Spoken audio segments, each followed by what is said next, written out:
Tuloy naman ang Ako Bicol Party List sa pag-iikot at paghahandog ng kasiyahan sa bawat Pilipino sa iba't ibang lugar. Matagumpay din ang mga isinagawa nilang motorcade at proclamation rally. Ang detalye ihahatid sa atin ni Micael Aviso.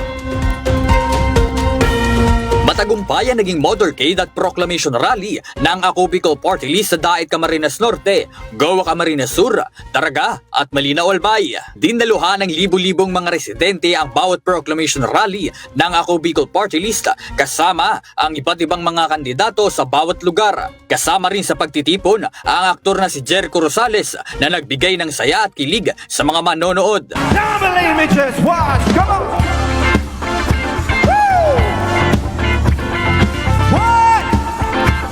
Samantala, hindi rin nagpahuli ang madla sa masayang meet and greet event ng Ako Bicol Party List kasama si Jericho Rosales at Ako Bicol second nominee, Mayor Alfredo Pido Garbin Jr. Aktibo rin sa mga programa sina Congressman Raul Angelo Gil Bongalon, former Congressman Christopher Quitoco, Albay Gubernatorial Candidate Joey Salceda, Albay Vice Gubernatorial Candidate Diday Co, at iba pang opisyal ng Ako Bicol Party List. Samantala, naging matagumpay rin ang ginawang house-to-house ni Congressman Raul Angelo Gil Bongalon sa Malinaw Albay, Tabaco City, Malilipot Albay, Santo Domingo at iba pang mga lugar. Tuloy-tuloy ang pag-iikot at pagbabahagi ng saya ng Ako Bicol Party List. Walang patid din ang paghahandog ng mga programang magpapaganda ng kalagayan ng bawat Pilipino. Asahan pa ang mas marami pang tulong na may pusong malasakit para sa lahat. Para sa totoong balita sa Bagong Pilipinas, Micael Aviso, Congress News.